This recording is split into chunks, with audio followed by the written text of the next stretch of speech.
हाँ जी, तो good morning मेरे प्यारे दोस्तों। एजुकेशनल क्रांति पर आप सभी का एक बार फिर से दिल खोलकर स्वागत है। तो आज हम पिछली भर्ती में पूछे गए भौतिक विभाजन से संबंधित प्रश्नों का सुपड़ा साफ कर देंगे। इस प्रकार मैं 8 से 9 क्लास लूँगा, जिसमें पूरी इंडियन ज्योग्राफी जो प्रश्न एग्जाम में पूछे गए हैं वो आपके सामने प्रस्तुत कर दूंगा। तो आज हम ज्योग्राफी के सबसे इम्पोर्टेंट टॉपिक भौतिक विभाजन पर चर्चा करने वाले हैं और इस भौतिक विभाजन को सुपड़ा साफ कर देंगे। तो चलिए सबसे पहले क्वेश्चंस, मोस्ट इंपोर्टेंट क्वेश्चंस। जनसंख्या व क्षेत्रफल की दृष्टि से भारत का विश्व में स्थान है। तो जनसंख्या की दृष्टि से भारत का विश्व में स्थान दूसरा है, जबकि क्षेत्रफल की दृष्टि से भारत का विश्व में स्थान 7वां है, जो एग्जाम PSI एग्जाम में पूछा गया है।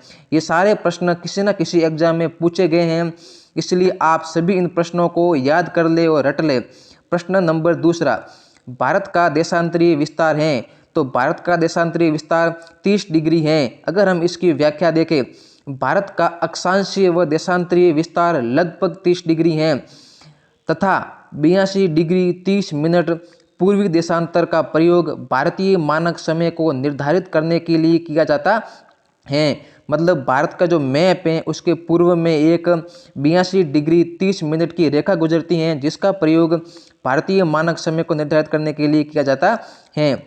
बढ़ते हैं तीसरे क्वेश्चन पर। भारत का अक्षांशीय व देशांतरीय विस्तार कितना है? तो भारत का अक्षांशीय व देशांतरीय विस्तार लगभग 30 डिग्री है, जबकि अगर कन्फर्म देखें तो 8 डिग्री 4 मिनट से 37 डिग्री 6 मिनट उत्तर से 68 डिग्री 7 पूर्व से 97 डिग्री 25 पूर्व तक हैं। इसको आप रट ले, बहुत ही इंपॉर्टेंट क्वेश्चन हैं और हर एग्जाम में पूछा जाता है। जो हेडमास्टर सेकंड ग्रेड एग्जाम में भी पूछा गया था। तो चौथा क्वेश्चन है, भारत का उत्तर से दक्षिण विस्तार है। मतलब भारत में जो उत्तर से दक्षिण में कितनी दूरी है? तो भारत की उत्तर से दक्षिण में दूरी है 3214 किलोमीटर। भारत की लंबाई उत्तर से दक्षिण में 3214 किलोमीटर है, जबकि पूर्व से पश्चिम में 2933 किलोमीटर है। भारत का क्षेत्रफल 32,87,263 वर्ग किलोमीटर है, जो विश्व के क्षेत्रफल का 2.43% है। बढ़ते हैं पांचवें प्रश्न पर, जो कि बहुत ही इंपॉर्टेंट प्रश्न है। कर्क रेखा भारत के कितने राज्यों से गुजरती है? जो कि हेडमास्टर एग्जाम में पूछा गया था। तो कर्क रेखा भारत के 8 राज्यों से गुजरती हैं। इसकी व्याख्या देखें तो गुजरात, राजस्थान, मध्य प्रदेश, छत्तीसगढ़, झारखंड, पश्चिम बंगाल, त्रिपुरा व मिजोरम, इन 8 राज्यों से कर्क रेखा गुजरती है। प्रश्न नंबर छठा, भारतीय चीन सीमा का क्या नाम है? जो भारत और चीन के बीच में जो सीमा पड़ती है उसका क्या नाम है? जो कि स्कूल व्याख्याता में पूछा गया था। तो इसका नाम मैक-मोहन रेखा है। इसकी अगर व्याख्या देखें तो 1914 में भारत की तत्कालीन ब्रिटिश सरकार और तिब्बत के बीच शिमला समझौते में ये रेखा निर्धारित की गई थी। मतलब अगर ये भी पूछा जाए आपसे कि यह रेखा है वो कब निर्धारित की गई थी, तो 1914 में मैक-मोहन रेखा निर्धारित की गई थी, जो भारत व चीन के मध्य स्थित है। मैक-मोहन रेखा भारत के लद्दाख, हिमाचल प्रदेश, उत्तराखंड, सिक्किम, अरुणाचल प्रदेश से लगती है। अगर ये प्रश्न पूछा जाए कि मैक-मोहन जो रेखा है वो भारत के किन किन राज्यों से लगती हैं, तो आप इसका आंसर देंगे लद्दाख, हिमाचल प्रदेश, उत्तराखंड, सिक्किम और अरुणाचल प्रदेश से लगती है। प्रश्न नंबर 7वां, भारत और चीन के बीच में मैक-मोहन रेखा का निर्धारण किस वर्ष में किया गया था? ये भी पूछा गया जेल प्रहरी एग्जाम में। ये सारे प्रश्न किसी न किसी एग्जाम में पूछे गए हैं, तो इसका आंसर होगा 1914 में। मैक-मोहन रेखा भारत के कितने राज्यों से लगती है? तो दोस्तों जो मैक-मोहन रेखा है वो भारत के 5 राज्यों से लगती है। बढ़ते हैं अगले क्वेश्चन 9वें क्वेश्चन पर। भारत और पाकिस्तान के मध्य सीमा का नाम है। जो भारत और पाकिस्तान के मध्य जो सीमा स्थित है उसका क्या नाम है? तो उसका नाम है रेड क्लिफ रेखा। इसकी व्याख्या देखें तो 15 अगस्त 1947 में ये रेखा निर्धारित की गई थी। प्रश्न नंबर 10वां, कौन से भारतीय राज्य की अधिकतम सीमा म्यांमार से स्पर्श करती हैं? RS एग्जाम में पूछा गया प्रश्न है और ये सारे एग्जाम में पूछे गए हैं। मैंने तो एक एक एग्जाम का नाम दिया है, लेकिन सारे एग्जाम में पूछे गए हैं। तो जो भारतीय राज्य हैं अरुणाचल प्रदेश, उसकी सीमा म्यांमार से सर्वाधिक स्पर्श करती है। इसकी व्याख्या देखें तो म्यांमार की सीमा से स्पर्श करने वाले राज्य कौन कौन से हैं? अरुणाचल प्रदेश, नागालैंड, मणिपुर, मिजोरम हैं, जिनमें से अरुणाचल प्रदेश की सर्वाधिक सीमा म्यांमार से स्पर्श करती है। इसका आंसर दोस्तों होगा अरुणाचल प्रदेश। प्रश्न नंबर 11वां, ऐसा कौन सा भारतीय राज्य है जो तीनों ओर से बांग्लादेश की सीमा से घिरा हुआ है? तो दोस्तों इसका आंसर होगा त्रिपुरा। त्रिपुरा जो है वो बांग्लादेश की सीमा से तीनों ओर से घिरा हुआ है। प्रश्न नंबर 12वां, कौन सा देश भारत के साथ सबसे लंबी स्थलीय सीमा साझा करता है? तो जो बांग्लादेश है वो भारत के साथ सर्वाधिक स्थलीय सीमा साझा करता है। इसकी व्याख्या देखें तो सबसे लंबी सीमा बांग्लादेश के साथ में, जबकि सबसे छोटी स्थलीय सीमा अफगानिस्तान के साथ में लगती है। अगर ये क्वेश्चन पूछा जाए कि भारत में जो भारत है ना उसकी सर्वाधिक सीमा किस देश से लगती है, तो बांग्लादेश से। सबसे कम सीमा किससे लगती है? तो अफगानिस्तान से लगती है। प्रश्न नंबर 13वां, भारत का कौन सा राज्य तीनों ओर से नेपाल, चीन तथा भूटान से घिरा हुआ है? मतलब भारत का ऐसा कौन सा राज्य है जो इन तीनों देशों से घिरा हुआ है? तो इसका आंसर होगा सिक्किम। प्रश्न नंबर 14वां, भारत में कितने राज्य समुद्र तट रेखा से लगे हुए हैं? तो दोस्तों इसका आंसर होगा 9 राज्य। मतलब भारत में जो 9 राज्य हैं वो समुद्र तट रेखा से लगे हुए हैं। इसकी व्याख्या देखें तो भारत की तट रेखा की लंबाई 7516 किलोमीटर है। ये थोड़ी सी टाइपिंग में मिस्टेक है, 7516 किलोमीटर है। भारत की तट रेखा पर 9 राज्य एवं 4 केंद्र शासित प्रदेश हैं। जो भारत की तट रेखा है, जो समुद्री रेखा है, उस पर 9 राज्य एवं 4 केंद्र शासित प्रदेश हैं। प्रश्न नंबर 15वां, उत्तराखंड की उच्चतम पर्वत चोटी है? तो उत्तराखंड की उच्चतम पर्वत चोटी नंदा देवी है।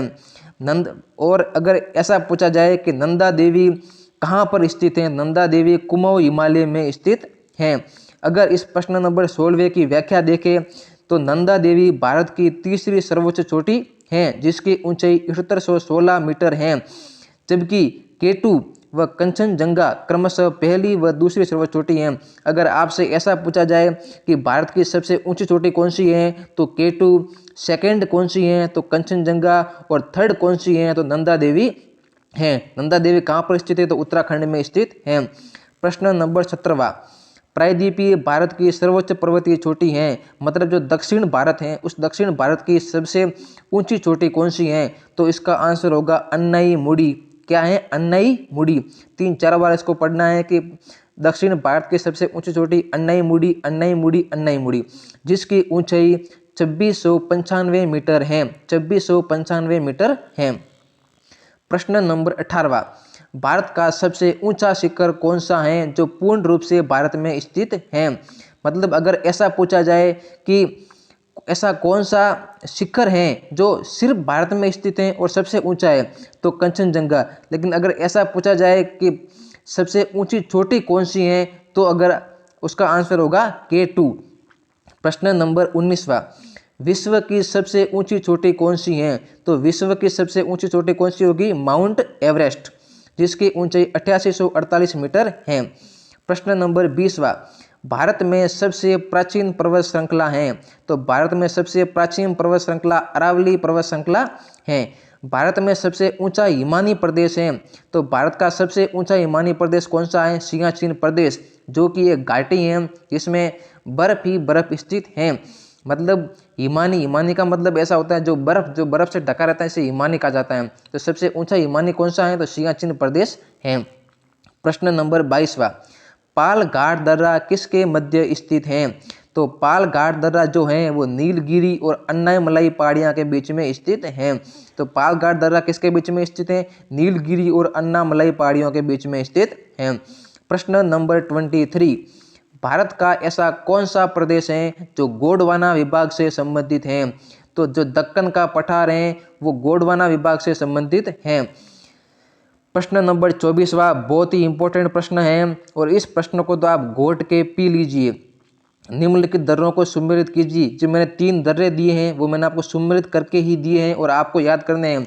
तो भोर घाट दर्रा, पाल घाट दर्रा और थाल घाट दर्रा, ये 3 दर्रे हैं। जो भोर घाट दर्रा है वो मुंबई से पुणे के बीच में स्थित है। भोर घाट मुंबई से पुणे, पाल घाट कोयम्बटूर से कोची पालघाट कोयम्बटूर से कोची, थालघाट नासिक से मुंबई, थालघाट नासिक से मुंबई। प्रश्न नंबर 25वां, दक्कन का पठार किस प्रकार के ज्वालामुखी उद्गार से निर्मित पठार है? जो भारत में एक पठार स्थित है, दक्कन का पठार कहा जाता है, बहुत ही इंपॉर्टेंट जो पठार है, तो उसका जो ज्वालामुखी उद्गार है ना, वो कौन सा उद्गार है? तो इसका आंसर होगा दरारी उद्गार। प्रश्न नंबर 26वां, निम्नलिखित दर्रों को सुमेलित कीजिए। मैंने यहाँ पर 7 से 8 दर्रे दे दिए हैं, एक साथ में दे दिए हैं, जिससे आपको आसानी हो सके पढ़ने में। तो देखिए, माना और नीति दर्रा कहाँ पर है? उत्तराखंड में। सीपी किला दर्रा कहाँ पर है? हिमाचल प्रदेश में। सीपी किला हिमाचल प्रदेश में। जलीपला सिक्किम में, जलेपला सिक्किम में। बोमडीला अरुणाचल प्रदेश, बोमडीला अरुणाचल प्रदेश। जोजिला जम्मू कश्मीर। पीर पंजाल व बनियाल दर्रा जम्मू कश्मीर। नाथुला सिक्किम में। लिपू लेक उत्तराखंड में, जबकि रोहतांग हिमाचल प्रदेश में स्थित हैं। एक बार इन सभी को वापस आप दोहराइए और वीडियो को पीछे ले जाके देखिए और याद हो जाएंगे आपको। प्रश्न नंबर 27वां, पाकिस्तान व चीन के बीच में स्थित दर्रे का क्या नाम है? जो पाकिस्तान और चीन के बीच में दर्रा स्थित है, इसका नाम क्या है? तो इसका नाम है काराकोरम दर्रा। भारत का ऐसा कौन सा राज्य है जहाँ का अधिकांश धरातल पर्वतीय है? मतलब भारत में ऐसा कौन सा राज्य है जहाँ पर पर्वतीय पर्वत हैं? तो इसका आंसर होगा मणिपुर। ये सारे प्रश्न आपको एक बार फिर से बोल रहा हूँ, सारे प्रश्न एग्जाम में पूछे गए हैं, इसलिए इन प्रश्नों को आप नकारें नहीं और याद कर ले। 7 बहनों के नाम से भारत के किन किन राज्यों को पुकारा जाता है? प्रश्न पूछा जाता है, बहुत ही इंपॉर्टेंट प्रश्न है कि 7 बहनों के नाम से भारत के किन किन राज्यों को पुकारा जाता है? जो भारत के पूर्वी राज्य हैं उनको 7 बहनों के नाम से जाना जाता है। तो कौन कौन से हैं? तो अरुणाचल प्रदेश, असम, नागालैंड, मेघालय, मणिपुर, मिजोरम, त्रिपुरा को 7 बहनों के नाम से पुकारा जाता है। प्रश्न नंबर 30वां, प्रश्न नंबर 30वां है कि जो ये बंदरगाह है ना, ये बंदरगाह कहाँ स्थित है? मतलब ये प्रश्न आपको डिलीट करना पड़ेगा, इस प्रश्न को आप नकार दे। प्रश्न बढ़ते हैं 31वें प्रश्न पर। ये प्रश्न थोड़ा टाइपिंग मिस्टेक हो गया है। प्रश्न नंबर 31, उत्पत्ति की दृष्टि से कौन सी पर्वत श्रेणी नवीनतम पर्वत श्रेणी है? तो जो उत्पत्ति की दृष्टि से जो पटकोई पर्वत श्रेणी है वो नवीनतम पर्वत श्रेणी है। अगर पूछा जाए, बहुत ही इंपॉर्टेंट प्रश्न है दोस्तों ये, कि पर्वत श्रेणी है जो नवीनतम पर्वत श्रेणी कौन सी है? तो पटकोई पर्वत श्रेणी नवीनतम पर्वत श्रेणी है। प्रश्न बहुत ही 32वां 32 प्रश्न है, ये बहुत ही इंपॉर्टेंट प्रश्न है। 3 बीघा गलियारा किन देशों को आपस में जोड़ता है? ये प्रश्न हर एग्जाम में मैंने जो भी एग्जाम दिए उन सारे एग्जाम में पूछा गया है। इसका आंसर होगा भारत और बांग्लादेश। भारत और बांग्लादेश के बीच में 3 बीघा गलियारा स्थित हैं। अगर पूछा जाए कि भारत में क्षेत्रफल की दृष्टि से सबसे बड़ा राज्य कौन सा है? तो क्षेत्रफल की दृष्टि से भारत में राजस्थान जो है वो सबसे बड़ा राज्य है, जबकि राजस्थान सबसे बड़ा राज्य है। दूसरा कौन सा है? तो मध्य प्रदेश। तीसरा कौन सा है? तो महाराष्ट्र। जबकि सबसे छोटा राज्य कौन सा है? तो गोवा है। 4 प्रश्न आपको ध्यान रखने हैं। सबसे बड़ा कौन सा है? राजस्थान। सेकंड नंबर कौन सा है? मध्य प्रदेश। तीसरा कौन सा है? महाराष्ट्र। और सबसे छोटा कौन सा है? तो गोवा है। ठीक है दोस्तों, आगे बढ़ते हैं 34 क्वेश्चंस पर। पाक स्ट्रेट किन 2 देशों को जोड़ती हैं? जो पाक स्ट्रेट हैं, हम कंफ्यूज होते हैं कि जो पाक स्ट्रेट है वो पाकिस्तान व भारत को जोड़ती होगी, नहीं, लेकिन दोस्तों ये भारत व पाकिस्तान को नहीं जोड़ती हैं, जबकि जो पाक स्ट्रेट है वो भारत व श्रीलंका को जोड़ती हैं। प्रश्न नंबर 35, भारत के कौन से राज्य में गोवर्धन पर्वत श्रृंखला स्थित है? तो भारत के उत्तर प्रदेश में गोवर्धन पर्वत श्रृंखला स्थित है। प्रश्न नंबर 36 पे बढ़ते हैं। 36 प्रश्न है कि भारत कितने प्राकृतिक प्रदेशों में विभाजित है? जो भारत है वो 4 प्राकृतिक प्रदेशों में विभाजित है। इसका आंसर क्या होगा? 4 प्राकृतिक प्रदेशों में भारत का विभाजन है। प्रश्न नंबर 37, महान सीमांत भ्रंश पृथक करता है। बहुत ही इंपॉर्टेंट प्रश्न है दोस्तों, इसका आंसर होगा शिवालिक से लघु हिमालय। जो शिवालिक हिमालय हैं और लघु हिमालय हैं, इन दोनों के बीच में एक महान सीमांत भ्रंश है जो इन दोनों को क्या करता है? पृथक करता है। प्रश्न नंबर 38, हिमालय के धौलागिरी शिखर की ऊंचाई है। हिमालय में एक धौलागिरी शिखर है जिसकी ऊंचाई कितनी है, तो इसकी ऊंचाई है 8167 मीटर। 8167 धौलागिरी, 8167 धौलागिरी, 2-3 बार आप दोहराइए, 8167 धौलागिरी शिखर। प्रश्न नंबर 39, भारत की सबसे दक्षिण की पहाड़ी श्रृंखला जाने वाली, मतलब भारत जो है ना, उस भारत में सबसे दक्षिण में एक पहाड़ी श्रृंखला है जिसे किस नाम से जाना जाता है, तो इसका आंसर होगा इलायची पहाड़ियाँ। मतलब जो इलायची पहाड़ियाँ हैं वो भारत के पूरे भारत में दक्षिण में स्थित हैं। प्रश्न नंबर 40वां, नेपाल हिमालय किसके मध्य स्थित हैं? जो नेपाल हिमालय हैं वो काली व तीस्ता के बीच में स्थित हिमालय हैं। प्रश्न नंबर 41, बोरघाट कहाँ स्थित है?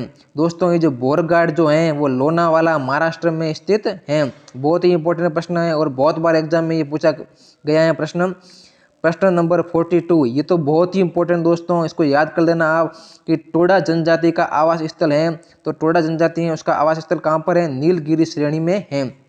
नीलगिरी श्रेणी में टोडा जनजाति पाई जाती है। प्रश्न नंबर 43, भारत का एकमात्र सक्रिय ज्वालामुखी बैरन आइलैंड कहाँ स्थित है? तो भारत का एकमात्र ऐसा ज्वालामुखी बैरन आइलैंड है जो कि अंडमान द्वीप समूह में स्थित है। कहाँ स्थित है? अंडमान द्वीप समूह में सक्रिय ज्वालामुखी बैरन आइलैंड स्थित है। चलते हैं आगे 44 क्वेश्चंस पर। तोरा बोरा की पहाड़ियाँ कहाँ स्थित हैं? तो दोस्तों तोरा बोरा की पहाड़ियाँ अफगानिस्तान में स्थित हैं। बहुत ही इंपॉर्टेंट क्वेश्चन है ये भी। प्रश्न नंबर 45, विश्व का सबसे कम उम्र का वलित पर्वत है? तो विश्व का सबसे कम उम्र का वलित पर्वत कौन सा है? हिमालय पर्वत जो है विश्व की सबसे कम उम्र का वलित पर्वत है। प्रश्न नंबर 46, 10 डिग्री चैनल किसके मध्य स्थित है? ये भी इंपॉर्टेंट प्रश्न है, कई बार एग्जाम में पूछा गया है। उसका आंसर होगा लिटिल अंडमान और निकोबार द्वीप समूह। मतलब लिटिल अंडमान और निकोबार द्वीप समूह के मध्य 10 डिग्री चैनल स्थित हैं। प्रश्न नंबर 47, भारत का सुदूर पश्चिमवर्ती स्थान किस राज्य में स्थित है? तो भारत का सुदूर पश्चिमवर्ती स्थान गुजरात में स्थित है। प्रश्न नंबर 48, भारत का सबसे अधिक विस्तृत भूआकृतिक प्रदेश है? तो मतलब ये एग्जाम भी बहुत बार पूछा गया है, आप इसको नकारें नहीं कि भारत का सबसे अधिक विस्तृत भू आकृतिक प्रदेश है, मतलब सबसे बड़ा भू आकृतिक प्रदेश कौन सा है? तो उसका आंसर होगा उत्तरी मैदान। भारत में उत्तरी मैदान जो है वो सबसे बड़ा भूभाग है। प्रश्न नंबर 49, चुंबी घाटी किन देशों के मध्य स्थित है? तो दोस्तों चुंबी घाटी जो है वो भारत, भूटान व तिब्बत इन 3 देशों के मध्य में स्थित है। चुंबी घाटी भारत, भूटान व तिब्बत के मध्य स्थित है। चुंबी घाटी भारत, भूटान व तिब्बत के बीच में स्थित है। रट ले इस प्रश्न को। प्रश्न नंबर 50वां, निम्नलिखित में से उत्तर दिशा की ओर के क्रमावली पर्वत श्रेणी कौन सी है? मतलब ऐसी कौन सी पर्वत श्रेणियां हैं जो उत्तर से दक्षिण की ओर पाई जाती हैं? ये प्रश्न बहुत बार पूछा जाता है, इसका क्रम दिया जाता है और आपको पूछा जाता है कि इसका आंसर क्या होगा।